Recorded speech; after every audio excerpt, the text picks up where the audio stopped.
Record our first 2 minutes of just our intro, yeah. Okay, there we go. Welcome to Sports Econ 101. I'm your host, Edward Brown, along with Vern Glenn. Hello! And Bruce McGowan. Hello. Okay, this is the show where we discuss sports topics from a business perspective.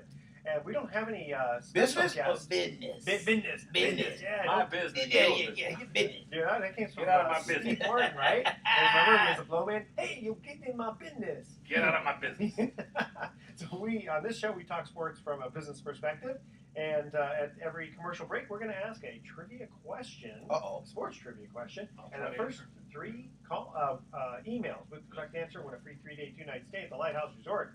And the theme this time is football. You think you know football? Football? American football? American football. American Yeah. football. American. M-U-R-R-I-C-A-N. American. American, yeah. Now, we ordinarily have a special guest, but this time it's just the special hosts. Yes. That's it, just us. Okay. We special. We special, yeah. That's right. We're gonna talk about a few things here. In baseball, we have the bottom of the ninth. In football, we have the 2-minute warning. Thank you, George Carlin. Yeah, well, this is the in baseball, you wear a cap. In football, you wear a helmet. with a face mask. With a face mask. Baseball, you're just trying to go home. That's right. I want to be safe at home. Now, is this the recreation of all the George Carlin stuff? Great. Okay. We're going to talk about, now some of this is a little bit old, but I think it's still kind of relevant. Andrew McCutchen getting drilled by the D-backs after Goldschmidt gets hit from the Pirates. So we'll talk a little bit about that. Baseball code. That's right. Sorry. So knock down the other guy. Therefore I must hit you. Okay. In the head and hit. You must go down hard. Okay. I got a whole list of other stuff that the audience is just going to have to wait till we come back from break. The Sports Econ 101 is sponsored by Pacific Private Money, providing mortgage investments that are currently yielding, get this, over 8%. That's right. That's right. Where do I sign up? That's right. Secured by mortgages, First Mortgages in the San Francisco Bay Area. Don't touch that dial. Sports Econ 101 will be right back. Okay. All right. So that's our first. Edward's got this little thing where he does with a hand, and I can't duplicate it. It's like this. Yeah. Like that. It's It's like I gotta get that down. It's like, it's more to tell me that the camera that now I'm starting. The camera's still on. Oh my god. Okay. Stay calm. Stay focused. It's a good thing I didn't say. We'll have special guests. Hey, you coming out to the Niner game this weekend? I don't think so. I'm gonna go to a couple of Giants games. I'm gonna wait till the regular season. Regular season, yeah, it's just too far to drive. I mean, I have my pass, but I just. Could you have asked KPIX for you to fly out, to switch with the other guy so that he could? No, because it's all in the contract now. It's just it's okay. Well, yeah, in this case. So are you guys carrying? I'm trying to think. Is it? We got 3 games. They got 4 games. We got 3 of them. Okay. And how about including this Sunday's game? How about the regular season? Who carries the? You guys got the regular? We got them a couple of times because they'll be hosting AFC teams. Okay. And then you guys have the AFC. the rest of the time we'll have Raiders. And then we got Thursday night football. Oh, there you go. Thursday night football. That's right. They have a couple of primetime games at that stadium, don't they? They have a Thursday night game, a Monday night game, something like that. Did you see our promos? Did you see our CBS promos? No. Oh my gosh! Terrific. In fact, they had outtakes of me of my thing because I imitated Cam Newton. Oh, great! I did Colin Kaepernick. I did Ray Lewis. You did their voices. And I did Randy. Their routine. Oh, okay. Like I did Ray Lewis's little introduction dance. Oh, okay. And then I did Kaepernicking. And then I did Cam Newton and his little Superman introduction. And then I did the Randy Moss where he catches a touchdown and immediately whips around and goes like that. Oh yeah. I always thought Billy White Shoes Johnson was the best. Yeah, exactly. Yeah. That was the best. But maybe during a break I can show you. Okay, and okay, now this is my own personal one. Who was the first to actually do? It was Homer Jones, I believe. Now Bill King always claims it was Hubert Dixon was the first to spike the ball, but I think Homer Jones of the New York Giants was the first guy to spike it. Spike it, but I mean, have a special name. Remember? Wasn't Elmo right? That's what Kansas City Chiefs. Kansas City Chiefs. That's what They do like the high knees. Yeah. Elmo Wright. Elmo Wright. That's right. Yeah. I remember that. That's not one of the trivia questions. I think it was like a slot receiver type thing. Yeah. He was a decent player for a couple of years. Yeah. Len Dawson, you find him. Boom, touchdown, Chiefs. Boy, Otis Taylor. That's my guy. That was my guy. Loved Otis Taylor. Otis Taylor. Otis, my man. Yeah. Why do we dance for your dates? Yeah, that's it. Yeah, boy, we guys. How can I be the man with you, man? Yeah, Otis day and night. Okay. That's for you cable viewers out there during commercial break. Exactly. Okay. I see you. I know you're looking at. Let's see here. Okay. Like I don't know.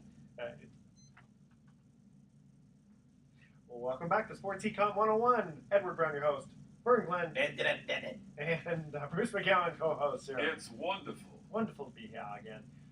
Okay, let's start off right with Andrew McCutchen. Now, again, this happened a few weeks ago, but he gets drilled by the D-backs after Goldschmidt gets hit by the Pirates. Now, if you remember the play, you know, the Pirates, it wasn't trying, I can't remember the pitcher, but it wasn't trying to throw at him. Why would he try to do that? Why would you want to put Goldschmidt on base? Why would you want to break his hand? I mean, it doesn't make sense. No, and so the thing is, it gets, gets Matt, he's their best player, gets him out of the system, right? So what do? Well, let's see, who's the best player on their team?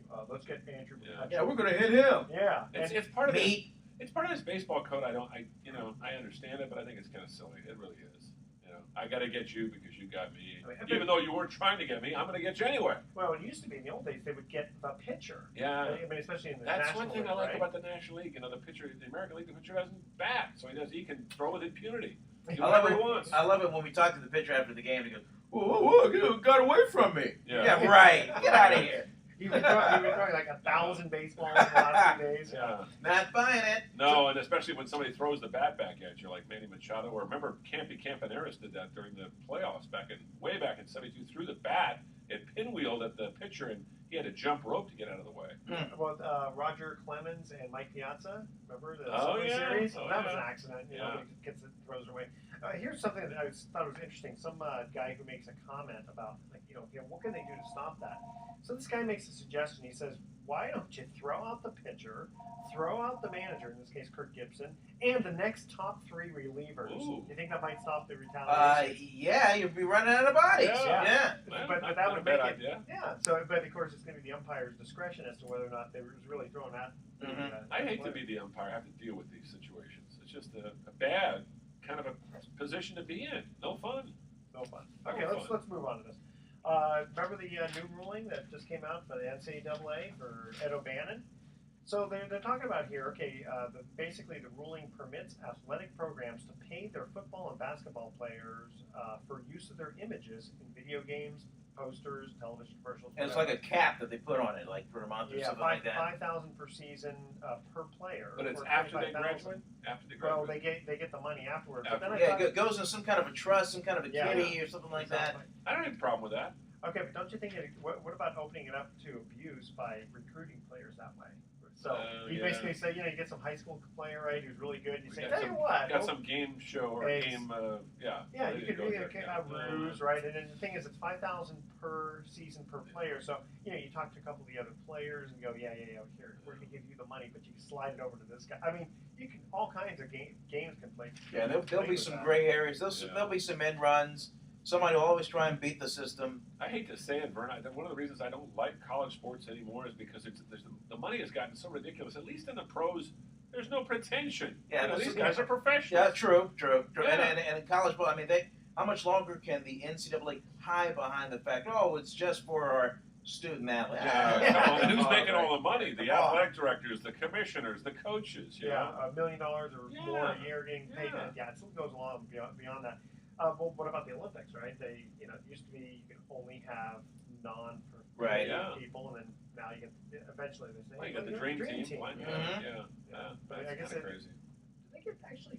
They don't probably get paid for their Olympics. I don't think they get paid. They don't get paid, but there was an issue with the original dream team where some of them wore Nike, some of them wore like Adidas, right. and the half of them had to take some duct tape and put it over the patch logo, or whatever the garment they were wearing. Yeah, it's screwy. Yeah, it's crazy. Money. Money.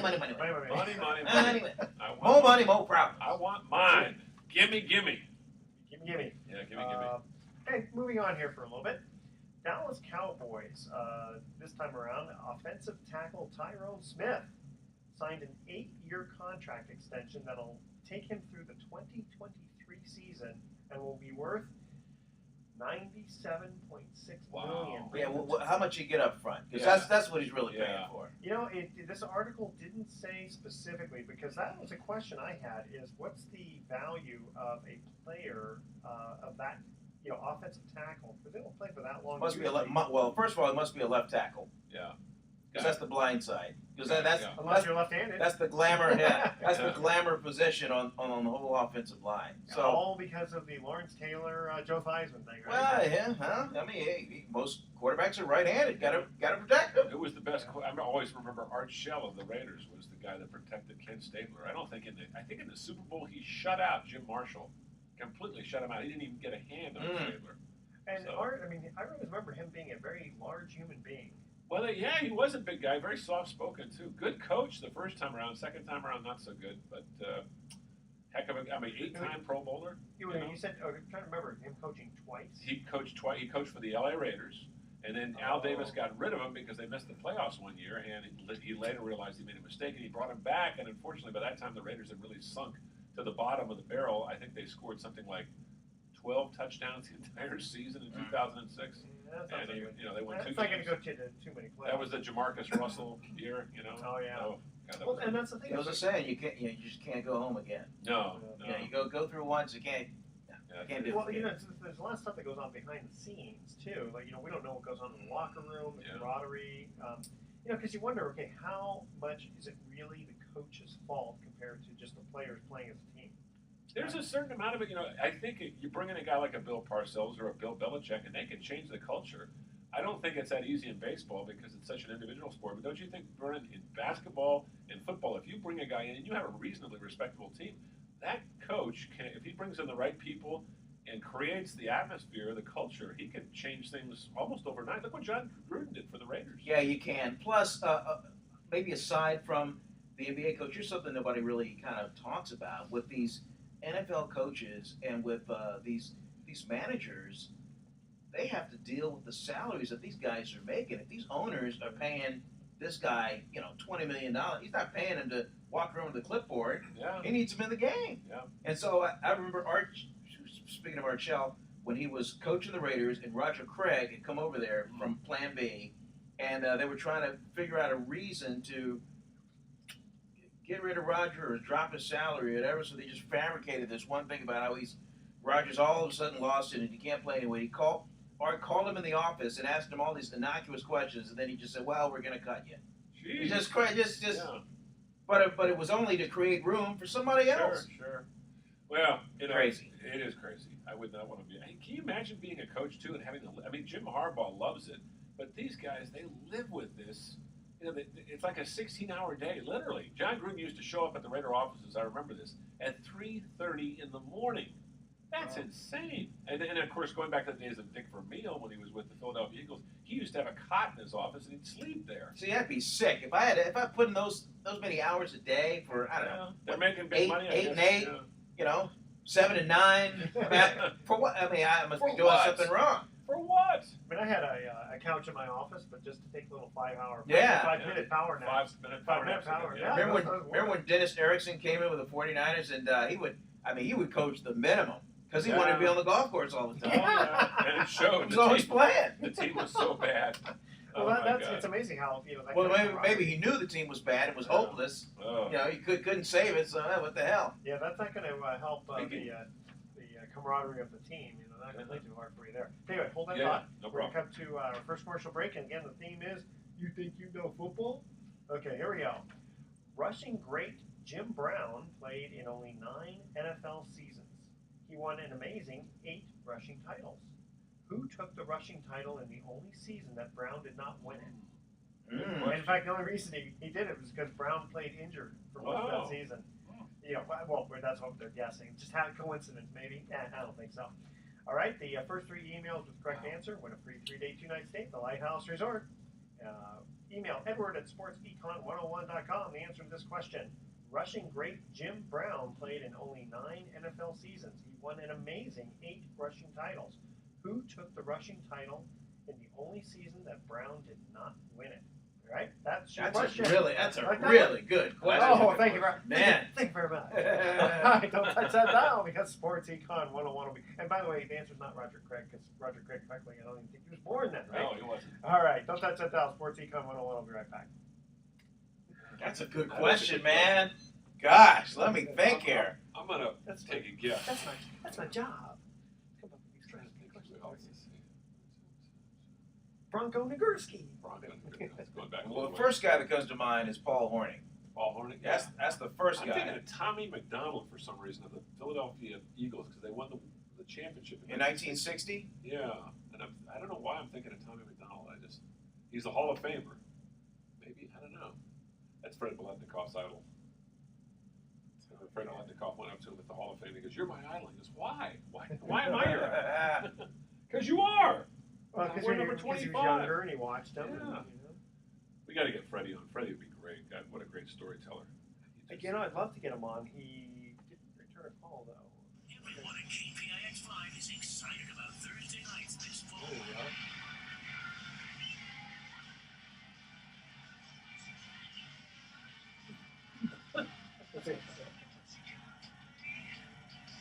Who's that guy with the eyebrow? That's him back through.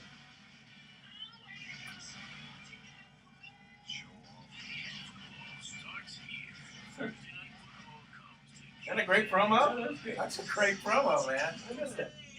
You didn't see it? No. Everyone at KPIX 5 is excited Got all these cracks on it. Thursday nights this fall. Oh, look at that.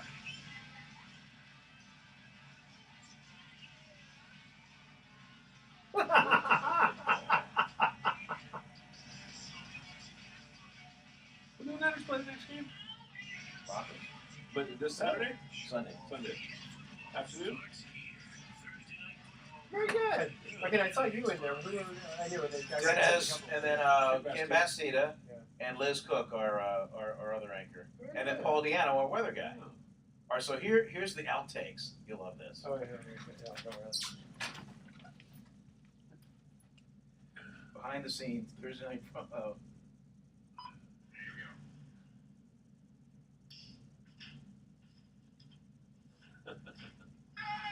That's good. Ray Lewis.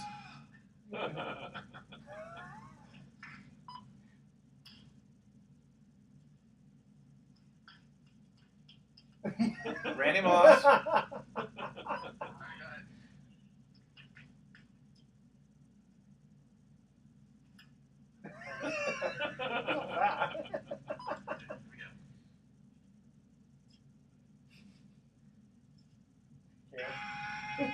Cam Newton.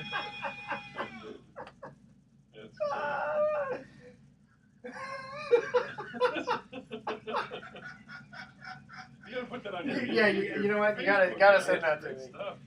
It's on there. Oh, is it on there? Yeah, it's on there. I gotta share that.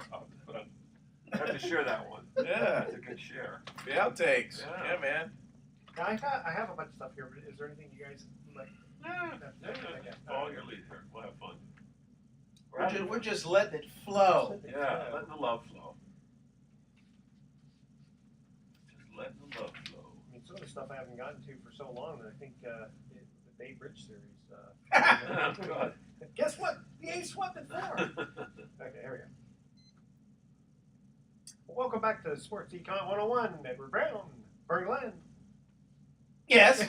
Bruce McGowan. I'm looking over at Brandon. Yeah, Wait a second. wait for something. Oh, gotta wait for something to happen here. The delayed reaction. Delayed reaction. Here was our first commercial break. Again, the theme is: Do you think you know football? Okay, here we go. Rushing great Jim Brown played in only 9 NFL seasons. He won an amazing 8 rushing titles. Who took the rushing title? Who took the rushing title in the only season that Brown did not win it? Well, Vern picked. I went with Paul Hornung of the Yeah. Packers. And I went with Tommy McDonald of the Eagles. Okay, you had the right team. Oh, but Jim wrong player. Taylor. Jim Taylor. Jim Taylor. 1962. Jim Taylor, number 31. Yeah, he was tough. The power sweep. We got to get a seal here and a seal here. That's right. Run it up the alley. That's Vince Lombardi. Yeah, That's there you right. go. I'll give you Behind half credit. Kramer. You got the right, Yeah. you got the right team. Yeah. Okay. Let's see. Just a couple little things here. I was trying to get to this a long time ago. We had all these great guests. I couldn't get a chance. Steve Kerr takes over for Mark Jackson for the Warriors. Now, do you think he'll have the same? He doesn't have the same kind of fire that Mark Jackson does. He's got the players respect him. It's a much different kind of a personality. I think it's going to take a period of adjustment, but it seems to me. Tell me if I'm wrong, Vernon. It seems to me that the players on the Warriors, it's a unique group of individuals. They really get along well. I know they're going to miss Mark Jackson, but I think Steve Kerr will if they were going to get anybody to replace him, that's the guy they wanted to replace him. Completely different guy, Yeah. pure X's and O's guy. He's a basketball savant. The players will remember him when he played, and he's got those rings, those NBA championship rings. Yeah, that Mark Jackson never did. And so he's allowed free reign to come in there with no experience to come in and go, hey, look, guys, this is what we're going to do. So far, it's working. They did well in the Summer League in Las Vegas, and now they're back here, and hey, he's certainly selling tickets. Yeah, and that's for sure. And Mark Jackson had no experience either. I think the key is that he seems to really have a lot of enthusiasm and embrace the players. They like him. Again, it's going to take a little bit of a transition. The problem with Mark Jackson was he was great with the players, he was great with the media, but he wanted to do it his way, and he was very aloof and kind of distant with the ownership. And Joe Lacob is not the kind of a guy that you want to alienate. I mean, there were shots at Lacob during the season sitting behind Jackson and making ugly faces about what was going on. It just looked bad. Yeah, and with Steve Kerr, Edward, I mean, you know what's coming. Yeah, it's the triangle offense and balls out defense. I mean, those are the two things that he came from. I mean, and he played for Greg Popovich later in his career with the Spurs, won a ring, and then of course he played for Coach Jackson. So well, see, that's the thing that you mentioned about Mark Jackson has no titles, but he played with Indiana, which was a good team, and played with the Knicks, which was a good team, but it's not a one-man team, right? Oh, true. I mean, he played with Popovich, with those guys. No, but Jackson knows. I mean, Mark Jackson knows the game. I mean, absolutely. Third all-time in assists. And we love Jackson. I think from a media standpoint, he was a delight. I mean, he was an interview's delight. He didn't spout the cliches, but he had so much enthusiasm. There was this evangelical fervor to his post-game remarks. It was, you wouldn't have to sit there and listen to hours and hours of Mark Jackson talking to find a good soundbite for your sportscast that night. He'd have 5 or 6 of them in the first 2 minutes of his post-game press conference. One thing I know about this team, this team is going to be technically sound. That is for sure. Yeah. And he's brought in a couple of veteran assistant coaches. Yeah. A couple of OGs from other staffs, and I think he's got all the tools to be successful. Now, will he go into camp with a team that's assembled right now? That remains to be seen. I'm glad they didn't trade Klay Thompson. There was a lot of talk that Klay Thompson was going to go to Minnesota as part of a deal to bring in Kevin Love. I think that would have been a huge mistake because Klay Thompson, I think his upside is – we know what you're going to see out of Kevin Love. We don't know exactly what you're going to see out of Klay Thompson.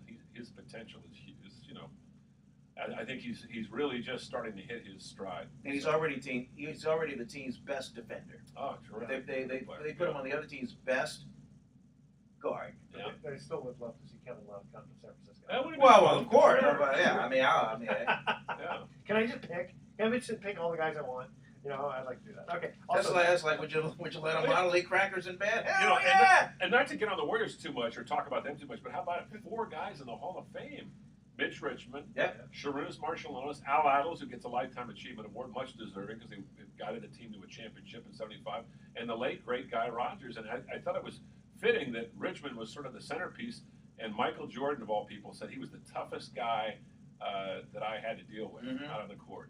Michael, that's pretty strong. Pretty high praise. Yeah, very good. In fact, going back just real quickly about the Golden State Warriors, they're moving to the San Francisco Mission Bay and avoids regulatory fights and also avoids this Prop M max office space.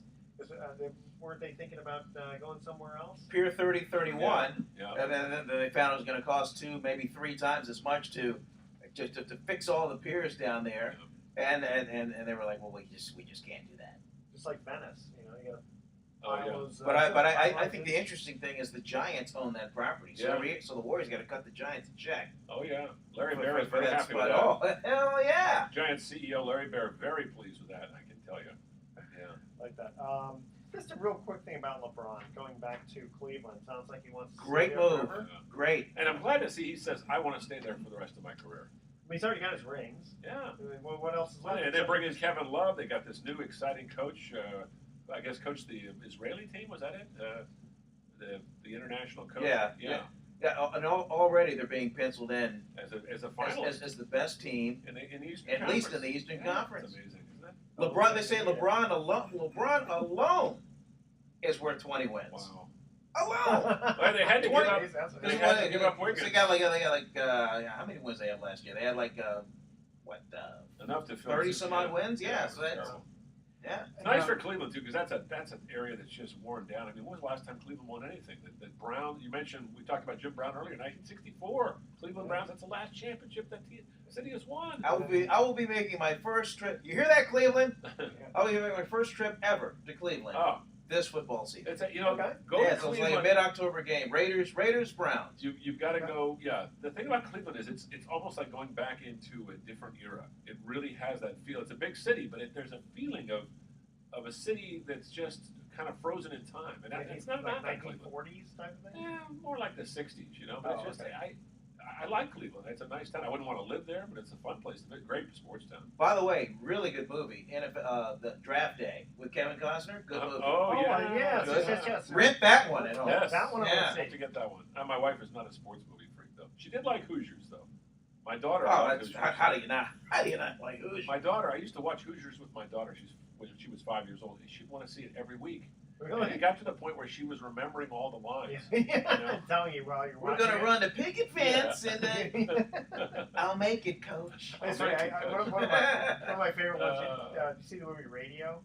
Yes. Yeah. Okay. Great movie, right? So I always tease whenever there's something going on. People go, "That's a good one, Coach. That's a good one." I love that movie. Some great lines with Gene Hackman in that movie, though. Oh, for Hoosiers. Yeah. Hoosiers. And Dennis Hopper kind of. Dennis Hopper, great. Barbara Hershey was good. Yeah. Now, a sports movie that the chicks might like is like Trouble with the Curve. Trouble with the Curve. How about The Blind Side with? Yes, that's one of my favorite. I love Blind Side. Yeah, that's a good one. It's funny, Sandra Bullock.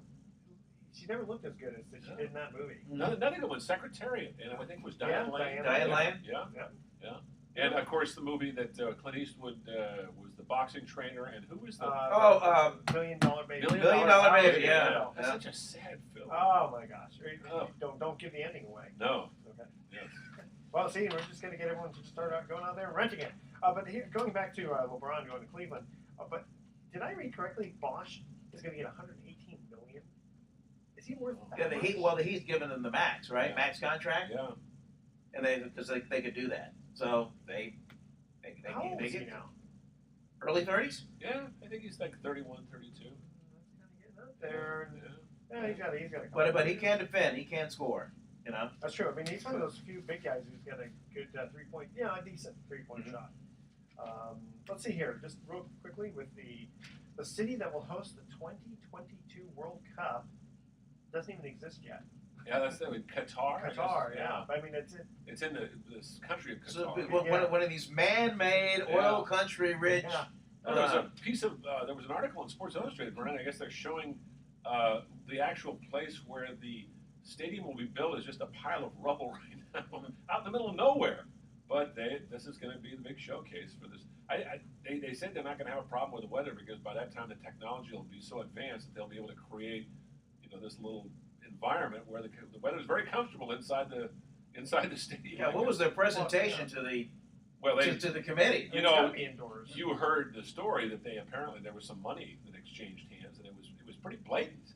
I'm going to write you a check. Is it this budget? Yeah. I mean, come on. How many zeros? How many zeros would you like? You sound like you come from India, not Qatar. Well, It actually sounds like the Maldives to me. Yeah. There you go. This is a sophisticated show. Yeah. Because they say here that says there's the heat. Again, the average temperature in mid-July, when the final is currently scheduled, is 106 degrees, baby. Wow. But it's a dry heat. Oh, that's right. Yeah. Don't forget it's dry heat. It's dry Okay. heat. God, make sure your game's played at 5 in the morning.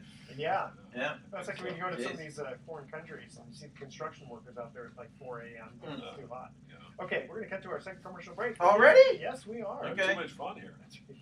You think Sounds you know, like my wife. Already? Okay. You think you know football? Okay, try this one. Who is the only player to average 50 yards per punt for a season? What? Oh, 50 yards punting. Yeah, punting. 50 yards. I was going to say return. I was thinking. That was probably a Pop Warner Yeah. kid. Yeah. Okay. Can you imagine? 50 yards a punt. Flash Johnson. 50 yards a punt. Send me emails with the answer to this one, okay? Who is the only player to average 50 yards per punt for a season? Okay, so there was one season where the average was 50. It's like, I think it was Can under we 50. have a hint? Was it fairly recent? Not really. No. Okay. Okay, don't touch that dial. Sports Econ 101 will be right back. Not Ray Guy, though. It's gotta be. It's not Ray Guy? Not Ray Get Guy. out of here. Is it Ray Guy? It's gotta be Ray. It's gotta be Ray Guy. Who's the best punter around? Come on. Ray Guy. I always have to ask one easy one and a couple of hard That's ones. kind of neat. The baseball Hall of Fame, the football Hall of Fame, and the basketball Hall of Fame were all within a couple of weeks of each other this year. It was kind of neat. Oh. I like the basketball Hall of Fame was neat. They do it in a big theater, and it's almost like the Academy Awards. It's on a Friday night. Oh, Yeah, I loved Mitch Richmond. He goes, Chris Mullen, the brother from another mother. Did you see Sharonis martial arts? Oh, he was hysterical. Well, I come from a ice for vodka, Then I come in locker room, I see ice in buckets, ice in bags. He had a little press conference before a Warrior game, and only about 6 media folks showed up. And I was one of them, and I wasn't even working. I just wanted to say hi to him because he was such a good guy. And nobody was asking any questions. I couldn't believe it. So I just, He didn't make it into the regular Hall. No, he did. He made it in the regular. Really? Well, Yeah. that's because he's the first major. First European-born player to play in the NBA. And he was pretty good. He wasn't He a was great good. player. Yeah, that's what I He said. only played, 8 years, 7 years? But he was played good. with I know he played with the Warriors, but he also played with. Played with the Kings, I think, and then also, I'm trying to remember, well, he only played with the Warriors for 3 or 4 years. And I remember he was good, but he wasn't Hall of Fame. But he had these legs that were like tree trunks, and he would just run into people. Yeah, He would not want to get in Rudy's way. You said a pick. Yeah, you ain't getting through it. Yeah. That was such a fun team. Europe. Between him and Tom Tolbert, Mitch Richmond, and Tim Hardaway, and Mullen, and Chris Gatling, and Nelly, what a bunch of characters they were. Now Tom, but he was kind of more of a Having bench a player. Chris Gatling. I don't know. He had this weird scar on his head. When he was a kid, he had fallen off. His dad was one of these big truck operators. He was riding on a truck. He fell down and broke his skull, cracked his skull, and he had to have a plate. Put like a plate, and the plate's Yeah. still in there today, Yeah, right? still in there today. He was the classic flopper, though. He was so good at flopping. Opened a barber shop in Oakland called Is Cut that Me right? Twice. Cut me twice. Mm-hmm. Jeez. I liked him. He was a good guy. He was a good player, good role player. Tom Tolbert was a good guy. Yeah, Tom. I mean, he was more. Remember he had the multiple hairstyles. Yeah, the Bobcat. Yeah. I remember seeing Tom at the All-Star game in 92 or 93 at the NBA All-Star game. He was doing a little freelance work for some little radio thing, and I thought, geez, this guy didn't strike me as somebody who would want to get into radio. Because he'd always been interesting to talk with, but I didn't. And when he came on our station, the first week they sent him to the Super Bowl, and he and his producer, unfortunately, we had this guy, I won't mention his name, who had a drinking problem. And they went down on Bourbon Street and started interviewing all the street folks, like the hookers and the drunks, and it was really embarrassing. They're sending this tape back, and Tony Salvador's, this guy's great! And all the rest of us are like, oh my God. They got off to a real rocky start, but that quickly changed. He's definitely the best thing they got going now. I think the Warrior. I think he set up his. I think he set up his contract so that a lot of what he earned was deferred. So even when he was done, Warriors are still paying him. Yeah, it might have been. He was a smart guy in terms of handling his finances. His wife was very sharp. She was his agent, as a matter of fact, when dealing with Yeah, keep it to the family. Yeah, make sure. Yeah, hell yeah. Well, he's been doing some games. I like, Jim Barnett is very good, but if he can't do it, Tom Tolbert is about as good as you're going to get because he breaks it down technically, but he also gets into the little story. That's the thing I love about Barnett. Well, I had heard on the horizon. Yeah. Eventually, it's going to be Tom Tolbert and Greg Papa. Yeah. Doing the games. And then they'll get rid of Fitzgerald. Yeah. What surprised me, Papa. I think the reason Papa doesn't want to go back on the games right now is he's got 5 boys at home. I thought a lot of them were grown. Wait, Well, some of them are grown or gone. He has one kid that's grown. Then he has a kid, 16. I know he's 16. I know he's got a daughter in college. Yeah, that's it. It's a daughter, and he's got 16, 15, 12, and 11. He's kind of like Vernon with 2 more. Yeah. And his wife is this little. She's a little intense little gal. She looks like she's from Naples or some very Southern Italian. Yeah. Beautiful kids. Greg Papa's wife. Yeah. He married an Italian woman, but she's. Well, he's Italian himself. Yeah, he's got that. Yeah, he's funny. He's a character. All right, boys. Good guy. Boy, man, he dressed. What's the program director? He dressed Bob Agnew down. Oh, did he? Oh my God. On the radio? No, it was off the air. It was Oh. Papa's first game for the Raiders, and for his KNBR was doing it anyway. Agnew is he That's right. He micromanages everything. Do this, He he started doing all this for the Greg and started barking all these orders, and Papa just took his hand. He said, "Don't yell at me. Don't ever if you do that again, I'll walk right out of here. I don't need this. I'll walk right out of here right now." Yeah. This bonus for the game started. Yeah, I remember that. Another word from Bob Agnew again. Yeah, I remember that because I was doing sidelines. Bob he's good. Bob was a good guy, but Bob was a tell him how to little. do his job. You had to just take a lot of what he said with a grain of salt. The reason they hired him to do his job. Exactly. They'd be like somebody telling you how to balance a checkbook. I mean, come on, Don't hello, you dare! hello, Don't you dare! hello, yeah. Make sure you put the dollar sign there, on the left side. Yeah, someone tried to do something like that with me one time, and I learned an old line from the guy who was very, very smart, and I used it on this guy too. I said, "Give me credit for being at least as intelligent as you." Ah, there you go. I like that. I'll have to remember that. I'll have to remember that. Okay, here we go. Welcome back to Sports Econ 101. For those of you who have forgotten, Edward Brown here, your host, along with Vern Glenn. Hello, everybody. And Bruce McGowan. How could you forget? Can't forget Bruce McGowan either. All right, we got to the second Yes, you portion. could. Big Bruce. Big Bruce, that's right. Oh, Now, how tall are you? It's almost 6'6", if I stand up straight. How tall are you, Vern? 5'3". And I'm right in the middle, so We're that higher than normal guys. yeah, you're That's the right. normal guys. I'm the abnormal one. That's Yeah, true. that's right. Okay, here was our second commercial trivia question. The theme is football.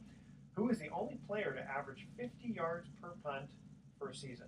Gotta be Ray. Gotta be Ray Guy. Yeah, Gotta be Ray It Guy. was not Ray Guy. Get out of here. His was Gerald under- Wilson? No, you've heard of this player, but this goes back a ways. Oh, okay. Come on, who's Not George Blanda. No. before him?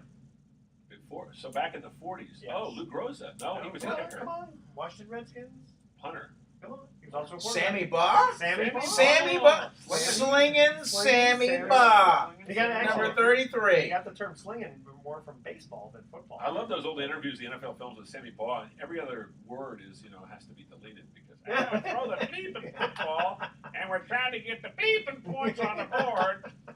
And if I remember correctly, didn't he kick one like 98 yards one time? Not on a fly, of course, but With the roll, wouldn't surprise me. Wouldn't surprise me. He was an amazing guy. I like the story. He talks about how some lineman kept coming through, and the guy couldn't block him or whatever, and so he just took the ball and just threw it, just hit him right in the face. Oh. Guy didn't come through again. Oh my goodness. Because they didn't have any face masks back then. That's true. It kind of looks like from the longest yard where Burt Reynolds throws at Ray Nitschke. Where the sun don't shine. Not once, but twice. Yeah. You know what? The first guy to wear a face mask was Wyatt Tittle, and he did it because he had a broken jaw to protect that jaw.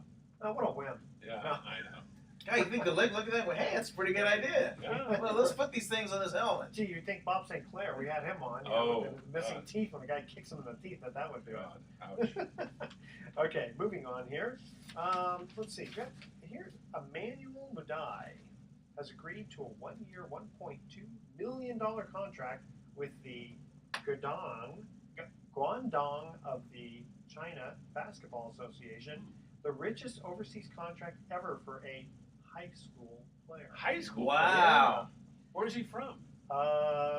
Let's see. It says here he's been faced with eligibility issues for his freshman season at Southern Methodist University. SMU? Wow. Yeah, the Hall of Fame, Larry Brown. And he made the decision to play in China before becoming eligible for the 2015 draft. So he's 6'5". Wow. He was considered a lottery pick in the class of 2015. This article doesn't say where he's from, but it says, hey, this is where he's smart. He also took out insurance policies to protect him in China against injury that might impact his future earnings. Now, who was the big, I'm having a mental block here, who was the big Chinese center that played for Yao a couple Ming? of Yao Ming. I wonder if Yao Ming had something to do with this. I wonder if he helped to influence. Oh, no. Yeah. So a few comments here, just reading on the old internet. The decision was easy to toss into a landfill the amateur athletes of the NCAA to earn a solid paycheck in a league known for its physicality. So in overseas, let's see, he's preparing a spot for the NBA like any college student abroad. So, he gets paid for it. It's a little training, and then he'll eventually come to the NBA. Okay. It says here, if this becomes a trend, there will be no top high school talent attending universities. Right? Yeah, they just go to the D League and then just go in that way. Yeah. Then I like this, for the people who say, well, no, you should go to college. It says, well, if he's in this position, he'll have plenty of money to go back to college for an education if he chooses to do so. And again, I'm playing devil's advocate here, but isn't the whole point of going to college so that you can go out and earn a living? And here you have a chance to make money early. Why not do it? If you have a family to take care of, I have no problem with these guys doing that. Especially with no guarantees that you pay all that money to go through college, you're going to get a nice, decent job. Sure. Yeah. In this day and age too, with the global economy, with everything so uncertain and everything in flux, I mean, God, strike while the iron is hot. Yeah, and if he gets hurt, then he can always go become an attorney or a doctor or some other profession. Yeah, absolutely. Become a dog bite attorney. One of those. I have a friend of mine who did that. She said, she goes, hey, anybody who's been bitten by a dog lately? I said, not really. She goes, well, if you do, send him my way. I'll get him lots of money. She's just in dog. Well, that's one of her specialties. Yeah. Wow. One of her specialties. Damn. I could have used you a couple of years ago. We had a neighbor that had a dog that bit my daughter, but Yeah, I was thinking of going to China and becoming a dog psychologist, but then I realized there's not too many dogs around there anymore. No. Those of the dogs end up in somebody's. I shouldn't say that. That's terrible. That's terrible. I didn't say it. I didn't say that either. Yeah. I didn't hear it. Okay. Now there's an undrafted USC linebacker to collect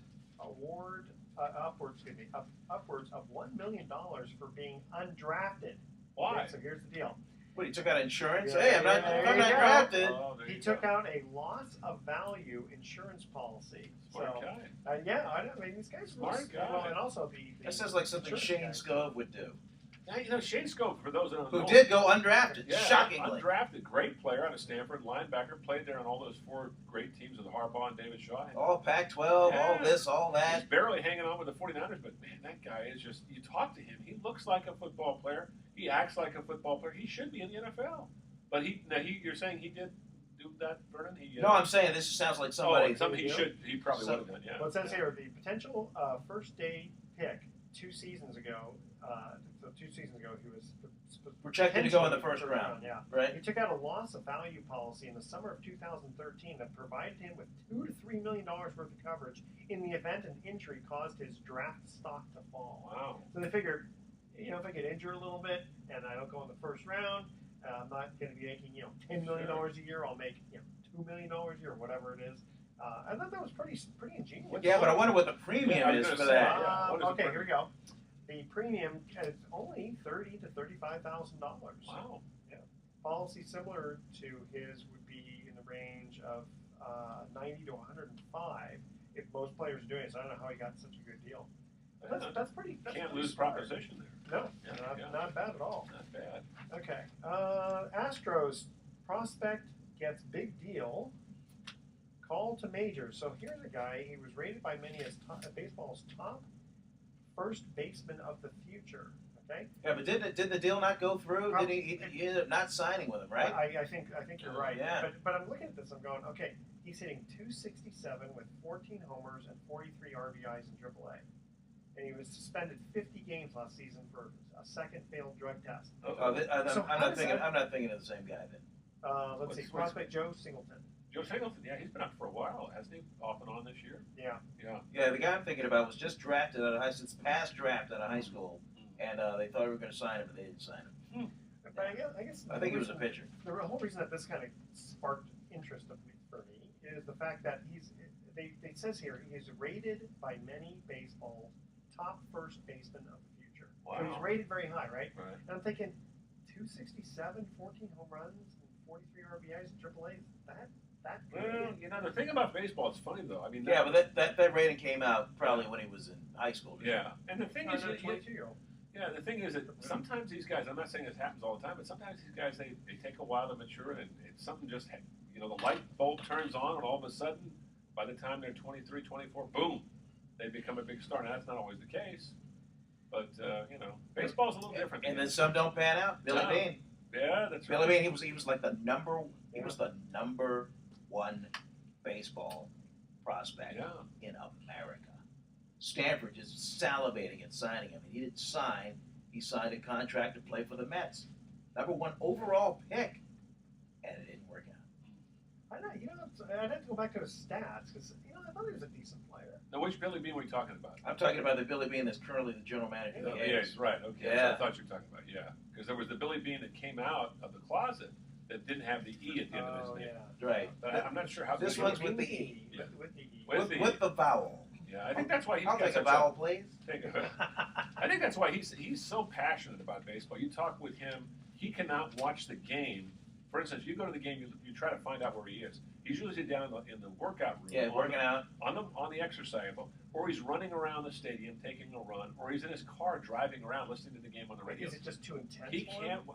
I've never met anybody like that, with the exception that there used to be a guy with the Warriors named Dick Vertley, who was the same way, a general manager back in the 70s. He used to drive around the Oakland Coliseum, and then once in a while he'd show up.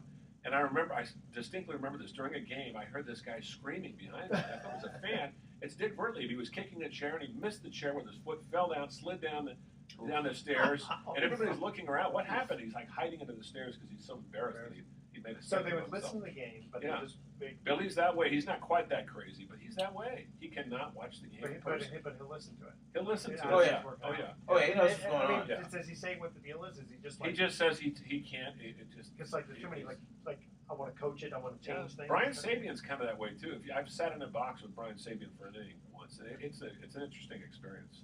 I mean, you get the feeling of Brian. He's the general manager of the Giants. You get the feeling he may explode at any minute. That his head may just literally. Sandy Hall or something like that. No. Oh yeah. Yeah, they can't sit and watch. I mean, they got to get up and pace. Yeah.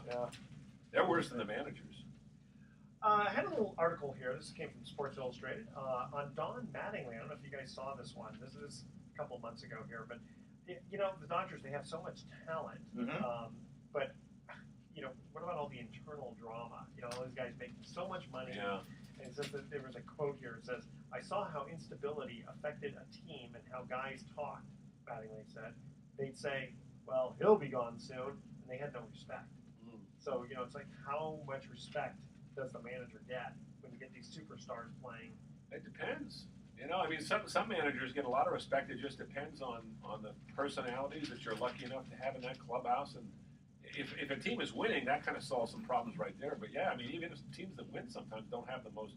I mean, look at the old Oakland A's. Look at the Yankees when Reggie Jackson was around. I mean, they fought too. So, but then you have other teams that get along great. So. Well, you think, like, I mean, something like Mattingly. I mean, you know, he's a Hall of Fame player himself. So you got to think that's got to have that pulls some weight. I would think so. Yeah, but you know, there's been some question about him and his practices. But right now, all is forgiven. I mean, the team is playing great. The Dodgers are the team I think that's going to go to the World Series.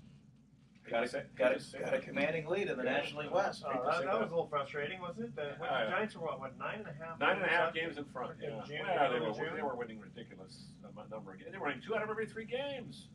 And then why can't they keep that up? That's only 667. Well, they were winning a lot of one-run games. They were winning a lot of close games. And as of today, they were 5 games behind. Yeah, but it's not the same team. They're injured, and these pitchers have. I mean, they're just showing their. Kane gone. I mean, Well, I kept saying, you know, Dodgers should be, you know, World Series champions. Look at what they have. Yeah, they should be. They've got more talent.